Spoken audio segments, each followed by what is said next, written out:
আমরা জলপাইগুড়ি ময়নাগুড়ি সহ একাধিক এলাকা। এই মুহূর্তে যে ছবি দেখতে পাচ্ছেন, ময়নাগুড়িতে শুভেন্দু অধিকারী ময়নাগুড়িতে ঝড়ের তাণ্ডবে যে এলাকা কার্যত লন্ডভন্ড, সেখানে পৌঁছে গিয়েছেন রাজ্যের বিরোধী দলনেতা। কথা বলছেন সেখানে সাধারণ মানুষের সঙ্গে, জানার চেষ্টা করছেন ঠিক কি পরিস্থিতি, কাদের কোন সাহায্যটা লাগবে সেটা বোঝার চেষ্টা করছেন। তারপর সেই মতো ক্ষতিগ্রস্তদের কাছে সাহায্য পৌঁছে দেওয়াই উদ্দেশ্য। এই মুহূর্তে দুর্যোগে বিপর্যস্ত উত্তরবঙ্গের একাংশ। মুখ্যমন্ত্রী গতকাল রাতে ছুটে গিয়েছেন, বিরোধী দলনেতা এই মুহূর্তে সেখানে রয়েছেন, রাজ্যপাল রয়েছেন, প্রত্যেকেই ক্ষতিগ্রস্তদের কাছে পৌঁছানোর চেষ্টা করছেন। বিট্টু আমাদের সঙ্গে রয়েছে। বিট্টু, এই মুহূর্তে ময়নাগুড়ি থেকে কি ছবি উঠে আসছে?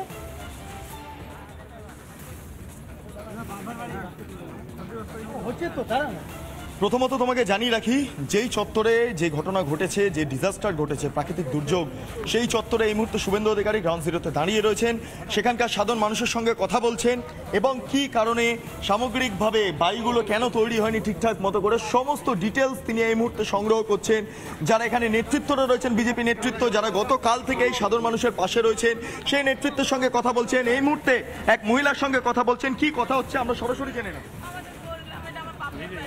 বাবা বাবা মা ভালো নাই, মা ভালো নাই, মা বাবা বাবা তো দোকান আছে, আহত হয়েছে, অনেক আহত হয়েছে, দেখে এলাম তো 50 জনের সাথে 12টার সময় এসেছি, 2 ঘন্টা হসপিটালে ছিলাম আমি, যন্ত্রণা সবাই ছিল, 300 বাড়ি সব ভেঙে গেছে, বাড়িতে দেখবেন 300 বাড়ি একসাথে। এখন নির্বাচন বিধি চলছে না, আমার একটু পাকা বাড়ি আপনারা পেয়েছেন? প্রধানমন্ত্রী আবাস যোজনার বাড়ি না পাই নাই। শুভেন্দুবাবু, এনারা বলছেন প্রধানমন্ত্রী আবাস যোজনার বাড়ি পাননি। এনারা বলছেন প্রধানমন্ত্রী আবাস যোজনা বাড়ি পাননি। শুভেন্দুবাবু, এনারা বলছেন আবাস যোজনার টাকা পাননি, আবাস যোজনার টাকা পাননি এনারা বলছেন। 45,000 কোটি টাকা নরেন্দ্র মোদীজির সরকার দিয়েছে গত 10 বছরে, এবং 42 লক্ষ বাড়ি হয়ে গেছে বলে রাজ্য সরকার ইউটিলাইজেশন দিয়েছে 45,000 কোটি টাকা। আরামবাগের সভা থেকে প্রধানমন্ত্রী নিজে বলেছেন। তারপরেও এই অবস্থা দেখুন, এই 3টে গ্রামে 800 বাড়ি গেছে। এরপরেও তো বিচ্ছিন্নভাবে জলপাইগুড়ি থেকে আলিপুরদুয়ার, কুমারগ্রাম, বহু জায়গায় ঘটেছে, কয়েক হাজার বাড়ি ধ্বংস হয়েছে। কি উপায়, কি অভিযোগ করবেন? লোকের বিপদে এসে তো অভিযোগ না। প্রধানমন্ত্রী আবাস যোজনার বাড়িগুলো না খেয়ে ফেললে আজকে এই অবস্থা হতো। এই মুহূর্তে বিরোধী দলনেতা যে অভিযোগ করছেন, এখানকার সাধারণ মানুষটা পাশে রয়েছেন, তাদের যে এই অভিযোগ, তাদের কথা একবার শুনে নেবো। আপনারা টাকা পেয়েছেন প্রধানমন্ত্রী আবাস যোজনা? পাকা বাড়ি থাকলে আজকে এই ঘটনা ঘটতো? আপনার কি মনে হয়? না, পাকা গাড়ি থাকলে কোনো ঘটনা হতো না। শুভেন্দু বাবুকে জানাবেন কি এই ঘটনাটা? জানাচ্ছি, আমাদের দাদা সব পাশে আছে। এই মুহূর্তে বিরোধী দলনেতাকে যে আবাস যোজনার টাকা ঢোকেনি সে বিষয়টা এখানকার সাধারণ মানুষ জানাচ্ছেন এবং রীতিমতো কান্নায় ভেঙে পড়েছেন। যে পরিস্থিতি এবং দিকে দিকে কেবলমাত্র ধ্বংসস্তূপ ছাড়া আর কিছুই দেখা যাচ্ছে না। বিরোধী দলনেতা সামগ্রিকভাবে গোটা পরিস্থিতি এই মুহূর্তে খতিয়ে দেখছেন গ্রাউন্ড জিরো থেকে। খুব গুরুত্বপূর্ণভাবে যে ছবিটা লক্ষ্য করা যাচ্ছে, কিছুক্ষণ আগে তিনি হাসপাতালে ছিলেন এবং হাসপাতাল থেকে তিনি এই মুহূর্তে সেই গ্রাউন্ড জিরোতে আছেন, যেখানকার পরিস্থিতি খুবই বিপজ্জনক এবং প্রত্যেক কটা গ্রামের প্রত্যেক মানুষের সঙ্গে এই মুহূর্তে কথোপকথনে তিনি ব্যস্ত রয়েছেন বিরোধী দলনেতা এবং সামগ্রিকভাবে এলাকার পরিস্থিতি খতিয়ে দেখছেন। সমস্তটা আমার ভিডিও জার্নালিস্ট রবি শর্মা তুলে ধরছে এবং দেখতে পাচ্ছি প্রচুর মানুষ তারা শুভেন্দু বাবুর সঙ্গে রয়েছেন এবং কান্নায় ভেঙে পড়েছেন। একের পর এক বাড়ি, প্রায় 800 বাড়ি এই চত্বরের এই মুহূর্তে ধ্বংস হয়ে গিয়েছে। সেখানকার মানুষদের সঙ্গে তিনি কথা বলছেন, সেই ছবিটা আমার ভিডিও জার্নালিস্ট রবি শর্মা তুলে ধরছে এবং যেটা ছবিটা দেখা যাচ্ছে, আমি এই মুহূর্তে দেখতে পাচ্ছি এক মহিলা রয়েছেন, এখানকার স্থানীয় যারা বাসিন্দারা রয়েছেন তারা প্রত্যেকে একটাই অভিযোগ, আবাস যোজনার টাকা পেলে, বাড়ি পাকা হলে হয়তো এই ধরনের ডিজাস্টার হতো না। যে এই ঘটনা এই মুহূর্তে সামগ্রিকভাবে গোটা চত্বর জুড়ে ঘটেছে এবং একে একে মানুষদের সঙ্গে কথা বলছেন। আমি দেখতে পাচ্ছি যে এখানকার যারা নেতৃত্বরা রয়েছেন, বিজেপি নেতৃত্ব, তাদের সঙ্গে যেমন কথা বলছেন, স্থানীয় মানুষজনের সঙ্গে কথা বলছেন, সবটা মিলিয়ে এই যে সমস্যা দানা বেঁধেছে তার সমাধান সূত্র কিভাবে বেরিয়ে আসে সেইটারই কার্যত উপায় বাতলাচ্ছেন এই মুহূর্তে বিরোধী দলনেতা। সেই ছবিটা আমার ভিডিও জার্নালিস্ট রবি শর্মা গ্রাউন্ড জিরো থেকে তুলে ধরছে। তোমাকে জানিয়ে রাখি যে গতকালকে যে ঘটনা ঘটেছে, দিকে দিকে যদি ছবিটা দেখতে পারি কার্যত ধ্বংসস্তূপে পরিণত হয়েছে, একটা যুদ্ধক্ষেত্রের থেকে কম কিছু নয়। বিভিন্ন জায়গায় বাড়ি ভেঙে গিয়েছে, গাছপালা পুরো কার্যত ভেঙে যাওয়া পরিস্থিতি, এবং এই ভয়ঙ্কর যে সাইক্লোন, সেই সাইক্লোনে এত মানুষের যে প্রাণহানি ঘটলো, এত মানুষ যে আহত হলেন মতো উদ্বেগের, এবং সেই কারণে ইতিমধ্যে দেখা গিয়েছে গতকাল মুখ্যমন্ত্রী এসেছিলেন, আজকে বিরোধী দলনেতা গোটা এলাকা পরিদর্শন করছেন, হাসপাতালে গিয়েছেন, কিছুক্ষণ বাদে রাজ্যপাল আসবেন, এবং সবটা মিলিয়ে যে পরিস্থিতি তৈরি হয়েছে এখানকার মানুষদের, সেই সমস্ত সুখ দুঃখ ভাগ করতে বিরোধী দলনেতা এসেছেন। কি কথা হচ্ছে তাদের সঙ্গে আমরা জেনে নেব। বাচ্চা, বয়স্ক মানুষ সবার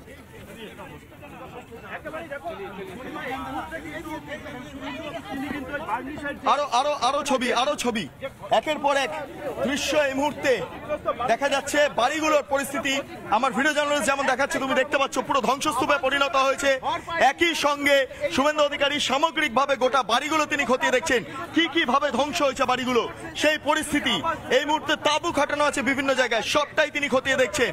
এখানে খাবার দাবার ঠিক মতো এসছে কিনা, সরকারি পরিষেবা আছে কিনা, জল আছে কিনা, সবটা এই মুহূর্তে তিনি জানার চেষ্টা করছেন।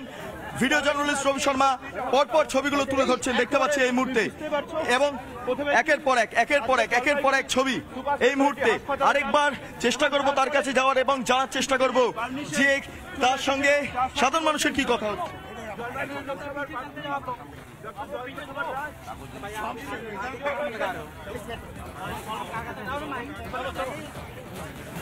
এক বৃদ্ধ মানুষ এই মুহূর্তে শুভেন্দু অধিকারীকে সামনে রেখে তিনি কান্নায় ভেঙে পড়েছেন, সেই ছবিটা দেখা যাচ্ছে এই মুহূর্তে। শুভেন্দু বাবু তিনি এই মুহূর্তে আশ্বস্ত করছেন এক বৃদ্ধ মানুষ।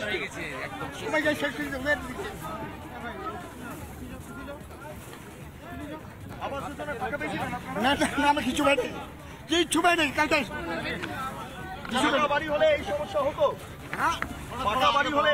সব পাকা বাড়ি শেষ করে দিচ্ছে, আমার তৈরি বড় বাড়ি শেষ করে দিচ্ছে। আমরা কিছু সুযোগ পাইনি,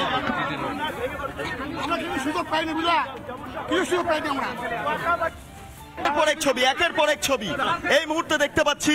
বিরোধী দলনেতা সঙ্গে সাধারণ মানুষ তারা রয়েছেন, তারা এই মুহূর্তে গোটা যে অভিযোগ, সেই অভিযোগটা তারা করছেন শুভেন্দু বাবুকে সামনে পেয়ে, এবং যে বাড়িগুলোর পরিস্থিতি, সেই বাড়িগুলো এই মুহূর্তে দেখানোর চেষ্টা করছেন সাধারণ মানুষ।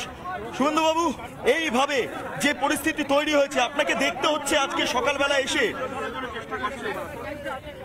সাধারণ মানুষের সঙ্গে যেমন কথা বলছেন, পাশাপাশি যোগাযোগ করার চেষ্টা করছেন তারা, এবং অভিযোগ জানাচ্ছেন। কি বলবেন, কতগুলো অভিযোগ পেলেন এই মুহূর্তে? কার অভিযোগ লিখবো, কার ছাড়বো? 3টে গ্রামেই 800টা বাড়ি গেছে, 76 জন সিরিয়াস ইনজোর্ড। কেন্দ্রীয় সরকার কি হসপিটালে তো দেখলেন, 2টো বিস্কুট খাইয়ে বাচ্চাদের রেখেছে। আমি যখন দুধ, ফ্রুট জুস কোথায়, সেই কালকে রাত্রের ওই শাড়িগুলো পরে মেয়েরা আছে। শুধু ফটো তোলা ছাড়া আর কি আছে? খিচ মেরি ফটো তোলার জন্য রেখেছে। এই যে অভিযোগগুলো আছে, এগুলো কি জানাবেন?